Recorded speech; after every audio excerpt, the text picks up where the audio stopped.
हर हर महादेव। जय भोलेनाथ।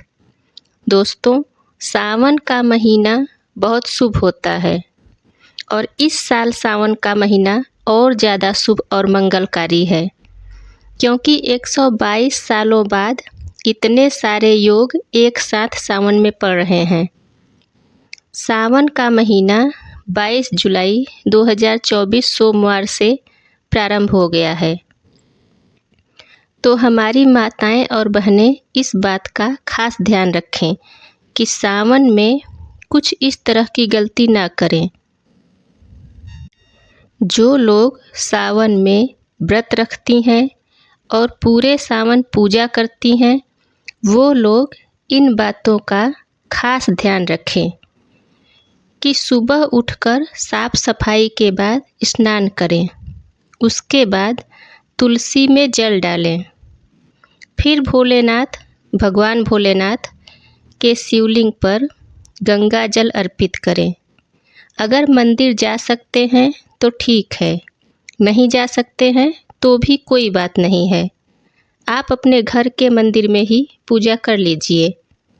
पूजा के समय जो भगवान को भोग लगाते हैं, जो प्रसाद चढ़ाते हैं, चाहे वो मिश्री हो, सूखे मेवे हो, फल हो, गुड़ हो, शक्कर हो, जो भी हो, प्रतिदिन मिठाई या नैवेद्य नहीं बना पाते हैं, कोई बात नहीं। जो भी प्रेम और श्रद्धा से चढ़ाते हैं वो अपने पूरे परिवार में बांट दें।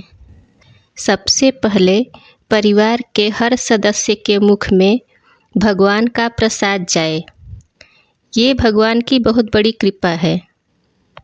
दूसरी बात, बिना स्नान किए भोजन ना बनाएं। घर की स्त्रियां अन्नपूर्णा का रूप होती हैं और लक्ष्मी का स्वरूप होती हैं। उनके द्वारा किए गए गलतियों से घर की तरक्की में बाधा आती है। इसलिए पूरे सावन इन बातों का ध्यान रखें। तीसरी बात, जो माताएं बहनें सावन में व्रत रखती हैं, पूजा करती हैं, उन्हें इन बातों का ध्यान रखना चाहिए। जिस दिन वो व्रत रखती हैं या पूजा करती हैं, उनके शरीर में एक सकारात्मक ऊर्जा होती है, भगवान शंकर की ऊर्जा होती है।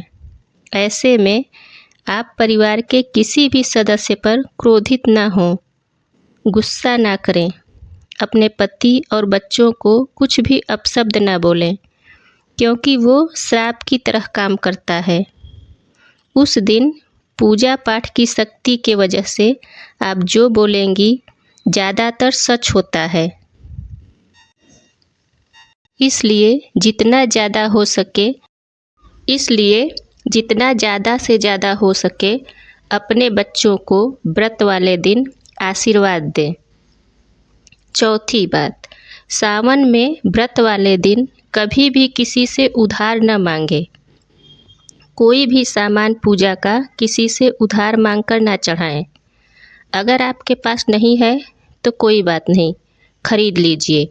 और फिर भी अगर व्यवस्था नहीं हो पा रहा है तो भगवान से क्षमा मांग लीजिए कि प्रभु, मेरे पास जो भी है मैं पूरी श्रद्धा और भाव से आपको चढ़ा रही हूँ, ये चीज़ मेरे पास नहीं है, इसके लिए मुझे क्षमा करें।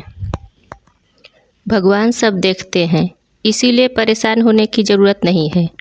पांचवी बात, सावन में कभी भी किसी से पैसे उधार ना मांगें और ना ही तो किसी को उधार दें। ना तो किसी से कर्ज लें और ना किसी को दें, क्योंकि सावन में हम पूजा पाठ करते हैं ताकि माँ लक्ष्मी हम पर कृपा करें, हमारे घर की तरक्की हो, बरकत हो, धन धान्य और सुख समृद्धि से हमारा घर भर जाए। इसलिए हमें किसी और को अपने घर की लक्ष्मी को नहीं देना चाहिए। पूरे सावन में इन बातों का हम सबको ध्यान रखना चाहिए।